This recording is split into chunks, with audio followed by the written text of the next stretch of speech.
Aprendo en Casa.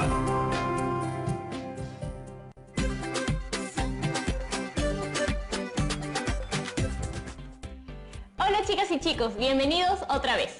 Espero que sigan tomando sus precauciones para prevenir el COVID-19. Les habla la sombra de Yanira y esto es Aprendo en Casa, una iniciativa del Ministerio de Educación. Esta actividad está dirigida a estudiantes de segundo de secundaria, pero toda la familia en casa puede participar. Hoy continuaremos sacando a la luz todas nuestras dotes creadoras y artísticas. Durante la actividad pasada de comunicación, aprendimos a expresarnos a través del teatro de sombras. Por eso, el día de hoy lo usaremos para dramatizar los valores que nos identifican como peruanas y peruanos. Realizar una puesta en escena no es sencillo. Hay muchos procesos previos a la presentación. En la clase pasada aprendimos, por ejemplo, que es muy importante adaptar y organizar nuestras ideas en función a un propósito. También aprendimos que nuestro mensaje debe estar adaptado tomando en cuenta nuestro destinatario, sus características y contexto sociocultural. Además, entendimos por qué es importante realizar un libreto para contar una historia. También conocimos los elementos que no deben faltar en él y cómo los diálogos van a permitir que nuestra historia sea contada de la mejor forma.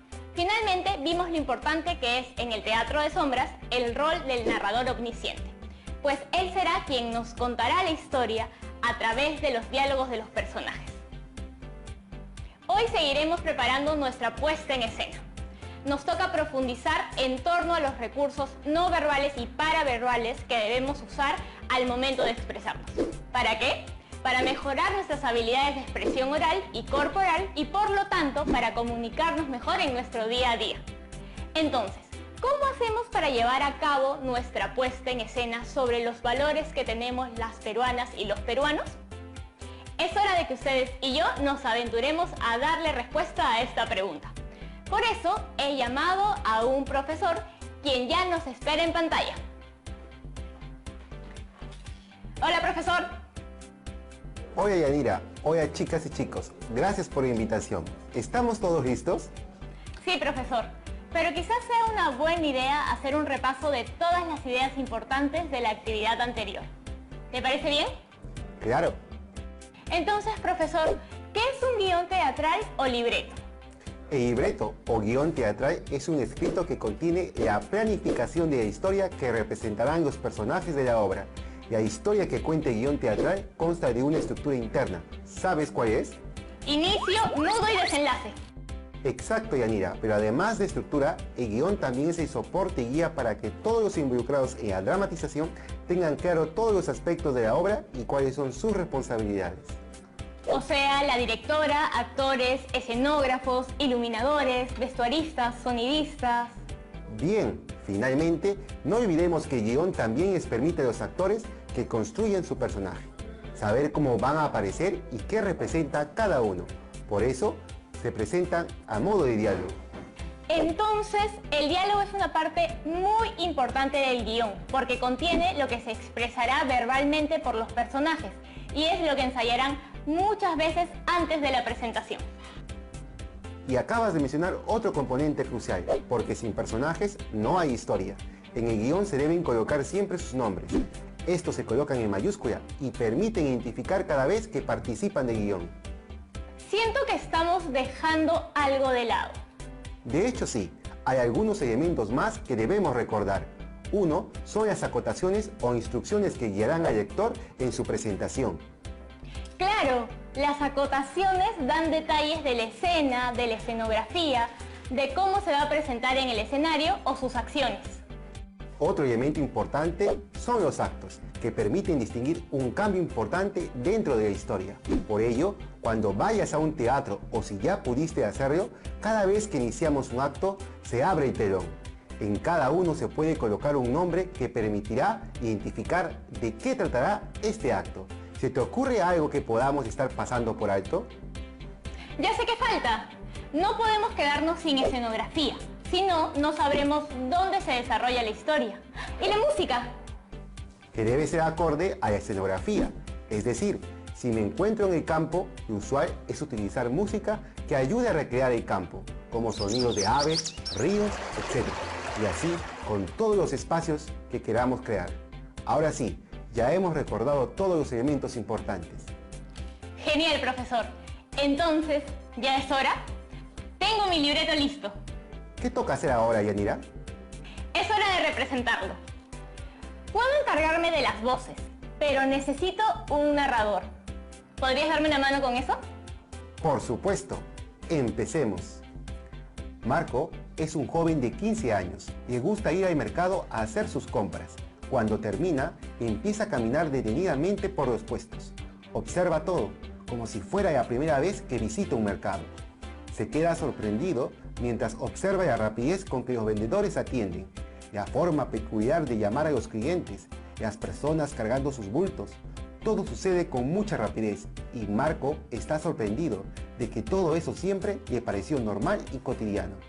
Caserito, caserito, venga, venga, aquí tiene frutita fresca, lleve, lleve, caserito. Marco observa con detenimiento a todas las personas, escucha lo que dicen y se sorprende cada vez más. Todos parecen tan diferentes, pero al mismo tiempo muy similares. Oye, Marco, ¿qué pasa? Hoy estás distraído. Oye, por si acaso avisa en tu casa que estoy haciendo reparto a domicilio. ¿Y eso por qué, don Mario? Hay que esforzarse para salir adelante, Marquito, ya que hay mucha gente que no puede venir a comprar. Por eso se me ocurrió llevarle sus pedidos. No se preocupe, señor Mario, yo avise en mi casa.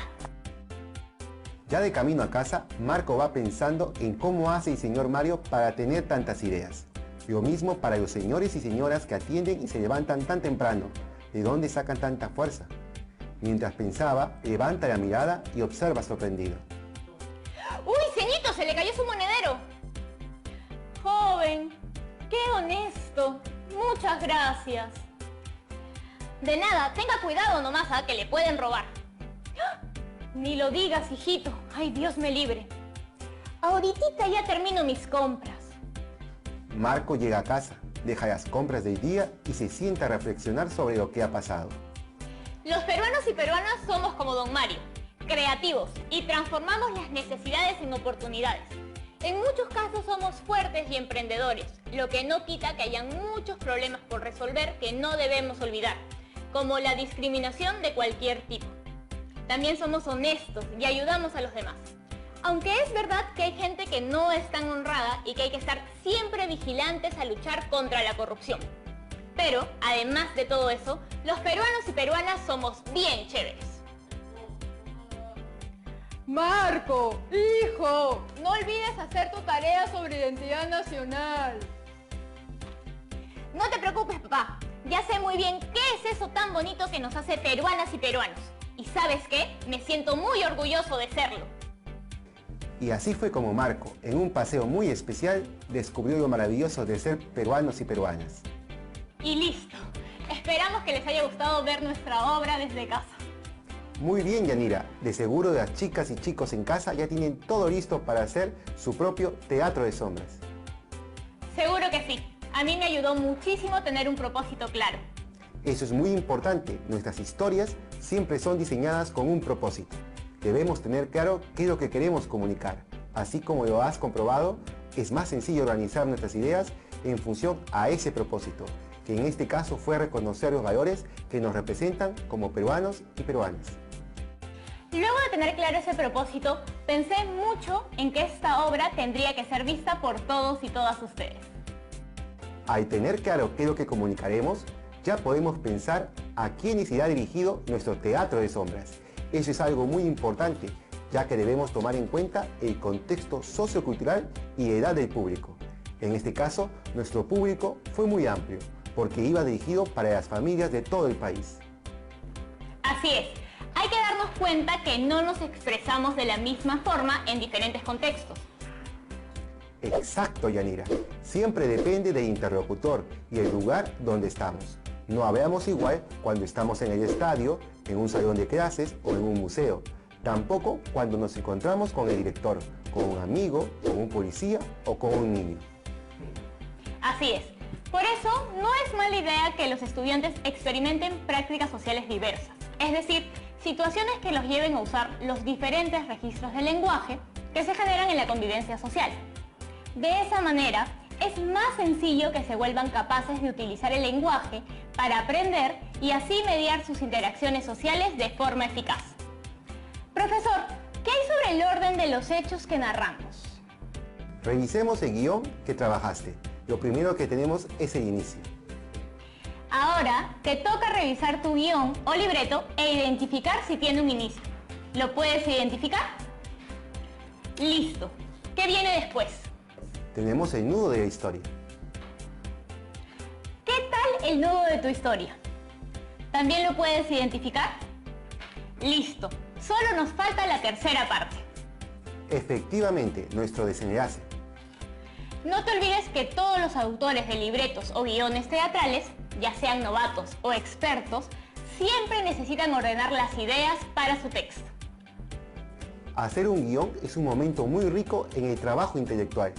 Haces nacer ideas, las relacionas, descartas algunas, profundizas otras, todo en función a tu propósito. Al final, gana el texto, pues será claro y ordenado, y ganas tú, porque desarrollarás aún más tus habilidades escritas y orales. Claro que esas ideas necesitan convertirse en diálogo para los personajes, ¿verdad? Genial, Yanira. Era el último punto a recordar. Cada personaje en nuestra historia, incluyendo al narrador, se manifestó a partir de diálogos que nos ayudarán a contar mejor nuestra historia. Los diálogos y las descripciones del narrador nos ayudan a visualizar el lugar donde transcurren los hechos. ¿Cómo te fue a ti con los diálogos? ¿Lograste que en tu libreto se vea la interacción entre tus personajes? De seguro que sí. Todas y todas han prestado tanta atención como tú. Ahora nos toca aprender algo más. Los elementos que intervienen en la comunicación oral. Eso es nuevo. Aunque creo que estamos listos, ¿verdad?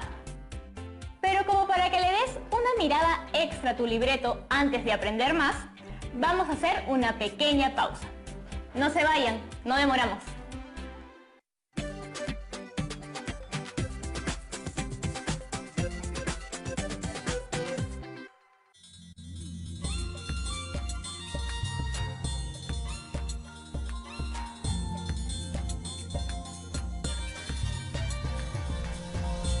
TV Perú. Somos todos.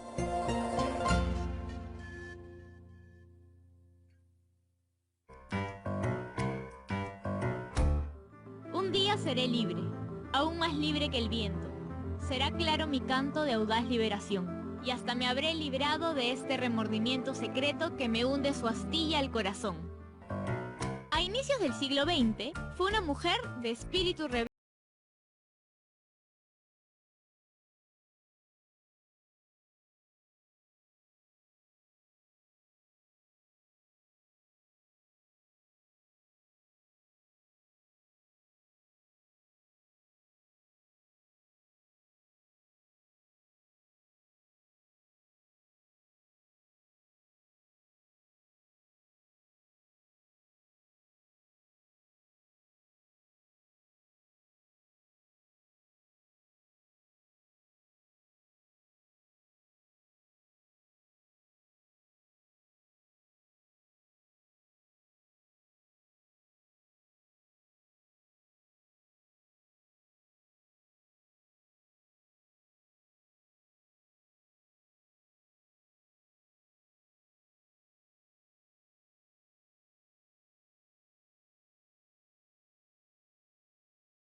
y cansado de una mujer cuya vida entera fueron las letras y la lucha. ¿Eres de los que no ve el peligro cuando sales de casa, a pesar del aislamiento social? Y si tuvieras el poder de ver el coronavirus, te cuidarías, ¿verdad? No necesitas un superpoder para cuidarte y proteger a tu familia.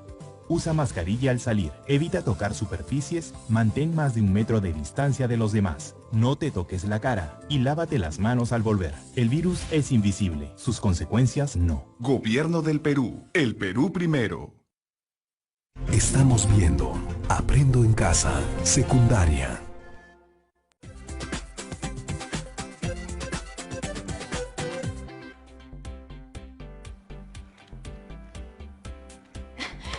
nuevo. Yo sé que siempre parece que estoy haciendo cosas extrañas, pero mientras esperaba, estaba ensayando la dramatización. ¿Listas y listos para continuar? Ya que tenemos construido nuestro libreto, es hora de conocer un poco más para poder ponerlo en escena. Exacto, en nuestra puesta en escena es crucial tener en cuenta los elementos que intervienen en la comunicación oral. ¿Y cuáles son esos? Vamos a empezar con los elementos lingüísticos. Con ello, estamos haciendo énfasis en el léxico, los sonidos de las expresiones, la construcción de oraciones o los recursos expresivos. ¿Léxico? Cuando hablamos de léxico, nos referimos al vocabulario que utilizan nuestros personajes. ¿Recuerdas algunas expresiones de Marco? Palabras como ceñito, caserita, son parte de un léxico muy coloquial, válido en contextos de cierta cercanía, en casa, con amigos o, en este caso, en el mercado. También se utilizan ciertos sonidos como uy para expresar preocupación o el ahoritita de la señora. Son formas particulares de expresión. Claro, yo uso expresiones diferentes si estoy entre amigos o si estoy con mi familia. ¿Conoces qué son los elementos prosódicos? Uy, eso sí ni idea. Bueno, te cuento. La entonación, por ejemplo, es un elemento prosódico y hace referencia al conjunto de variaciones que se presentan en los tonos con que pronunciamos los sonidos. Estos tonos permiten identificar la actitud del hablante, ya sean tonos de alegría, sorpresa, duda, burla, fastidio y más. Por ejemplo, cuando Marco le avisó a la señora que su monedero se había caído. En ese momento su tono fue de total preocupación. Muy bien, Yanira, y así puedes ser capaz de recordar otros tonos que no necesariamente expresan esa preocupación. Lo que sigue es conocer los elementos paralingüísticos. Uy, cada vez se complican más estas palabras. No es tan difícil como suena. Entre los elementos paralingüísticos están la voz, su intensidad o volumen, la vocalización y el ritmo. Entonces, los elementos paralingüísticos siempre salen de la garganta. Podrías ponerlo así, claro. ¿Y qué nos puedes contar de cada elemento? Empecemos con las voces. Sabemos que existe diversidad de ellas, voces finas, claras, muy gruesas o apagadas, entre otras. Estas diferentes voces responden a diferentes características fisiológicas, edad, sexo y el papel que se asume en una situación comunicativa. ¿Por ahí tiene que ver el volumen de la voz? Lo que debemos tener claro es que no usamos la voz de la misma manera en el aula y cuando susurramos una confidencia al oído. Todos ustedes deberán regular la intensidad de su voz, de acuerdo con el lugar donde se realiza la interacción. ¿Y sobre las vocalizaciones? Se trata de los sonidos o ruidos que forman parte del texto, generados en la conversación y que suelen tener una función comunicativa importante. Por ejemplo, las onomatopeyas, los suspiros, los alargamientos de sonidos y las interjecciones. Los detalles son importantes. Solo falta que nos hables del ritmo. El ritmo revela actitudes y estados de ánimo. Ser conscientes de este aspecto será de enorme ayuda para todas y todos en casa. Por ejemplo, exponer con un ritmo acelerado se asocia con el nerviosismo, mientras que con un ritmo lento suele indicar más seguridad o relajación. Uy, a mí las exposiciones en el cole me daban pavor, me ponía súper nervioso. Mira que notando esto podemos prepararnos mejor para este tipo de situaciones. Pasa algo similar ante un público numeroso. Un ritmo muy lento puede aburrirlo, pero uno muy rápido puede propiciar que alguna idea importante se pase por alto. Entonces es cuestión de hallar un equilibrio. Y también reconocer cuándo hacer una pausa y qué tan larga puede ser. Si es demasiado corta, puede dejar de provocar el efecto deseado. Y si es excesiva, puede fragmentar el sentido del enunciado. ¿Se dieron cuenta? ¿Observaron cómo el señor comerciante le formula la pregunta a Marco y después de eso viene una frase de admiración y sorpresa? Creo, Yanira, que tú podrías ser de más ayuda para demostrar un poco de esto. Estoy preparadísima. ¡Tengo hambre! El día está muy caluroso. Se borró mi trabajo. ¿Pudieron reconocer cada emoción con que dije cada frase? Noten que podemos transmitir cosas muy diferentes usando las mismas palabras. Aquí van algunas frases más para que practiquen. Perdí el bus. ¿La tienen? ¿Qué emoción intento transmitirles? ¡Ah! ¡Perdí el bus! Exacto. Decidí decir la frase con sorpresa. Pero ¿qué pasa si la digo así? Perdí el bus. Diferente, ¿no? ¿Ya tienen su respuesta? Muy bien. Intenté decirlo con tristeza. Una última frase más. Perdí el bus. Clarísimo, ¿no? Lo dije con alegría. Parece que no tenía muchas ganas de ir a ese bus. Qué buena actriz resultaste ser, Yanira. No, se hace lo que se puede. ¿Lo vieron?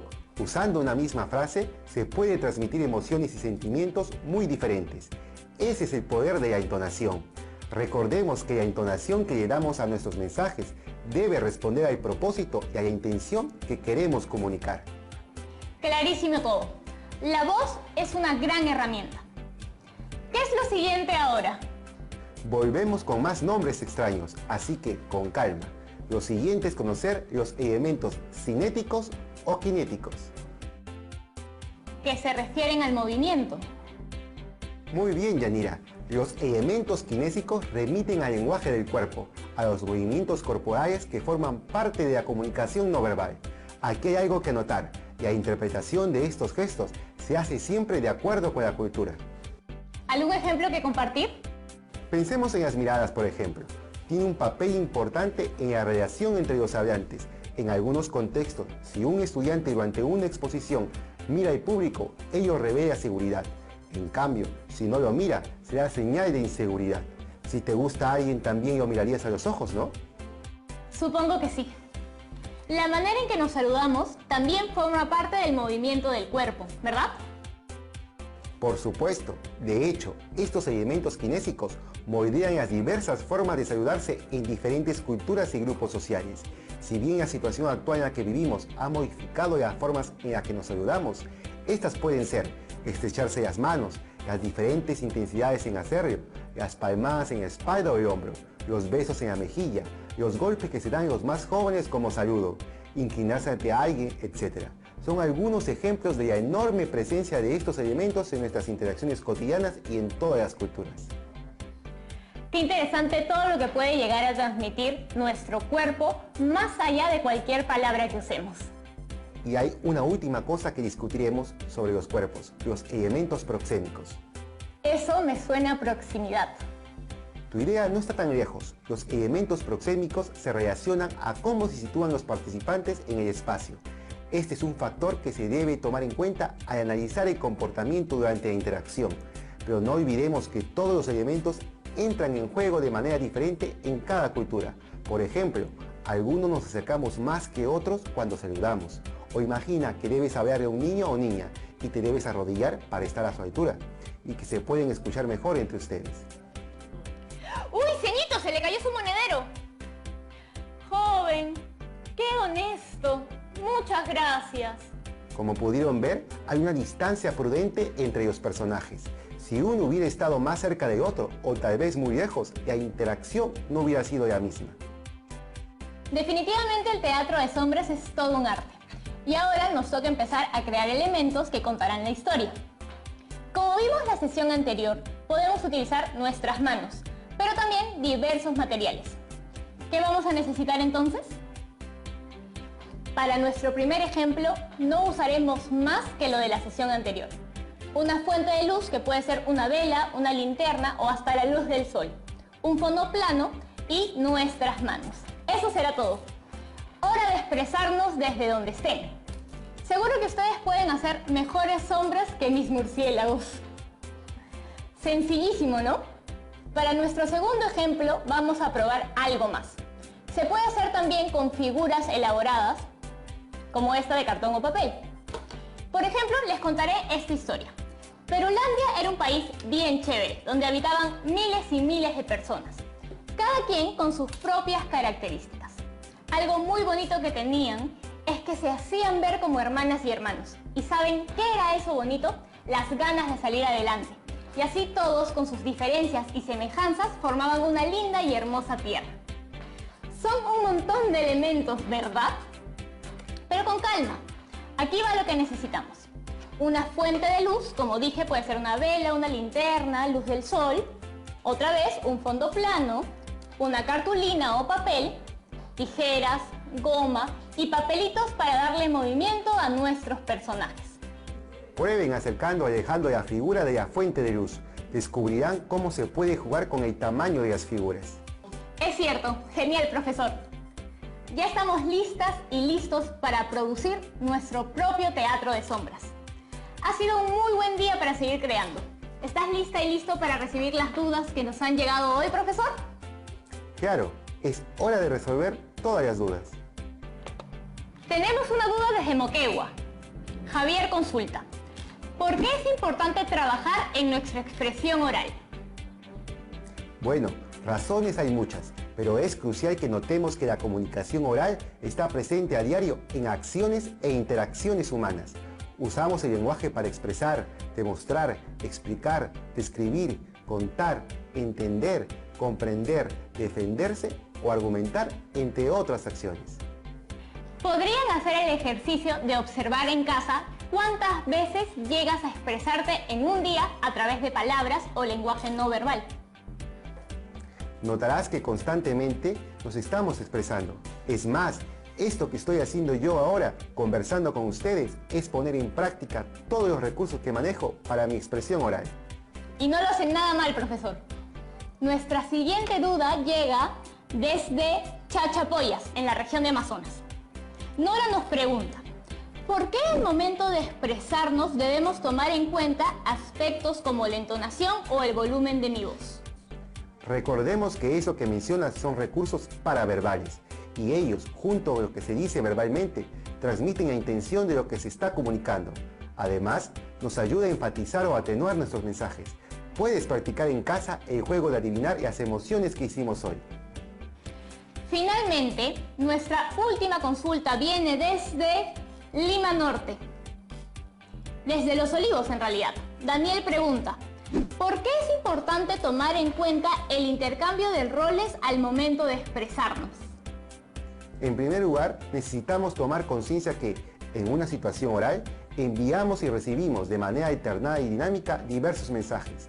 Incluso cuando se respeta el turno para hacer uso de la palabra, el oyente, por lo general, está suponiendo el resto del mensaje del hablante y preparando una respuesta. Este intercambio de roles comunicativos puede darse entre dos o más personas, según la situación y el tipo de texto oral en uso. Puede ser una conversación, un debate, un discurso o una exposición. Eso mismo. Genial. Muchas gracias por acompañarnos hoy, profesor. De nada, hoy todas y todos han hecho un gran trabajo. Un gusto haber estado con ustedes. Nos vemos pronto. Ya estás listo para crear tu propio teatro de sombras. Ten tu libreto a la mano. Solo hace falta buscar una fuente de luz y un fondo plano. Invita a tu familia a que te ayuden a interpretar los personajes que hayas creado. Pueden practicar todos juntos antes de empezar a actuar. Recuerda que para que tu expresión sea más potente, debes utilizar recursos no verbales y paraverbales. Si puedes grabar tu actuación con tu celular o alguna cámara, hazlo. Puedes recoger las impresiones de tus familiares y después de ver la obra de teatro, anotarlas en una hoja y guardarlas en tu portafolio de evidencias. Y no te olvides de las precauciones que siempre debemos tomar en estos tiempos de pandemia. No salgamos de casa si no es indispensable y de hacerlo, usa siempre la mascarilla para protegerte y así proteges a los demás. Esos pequeños gestos pueden hacer la diferencia y así combatiremos la pandemia. Muchas gracias por acompañarnos.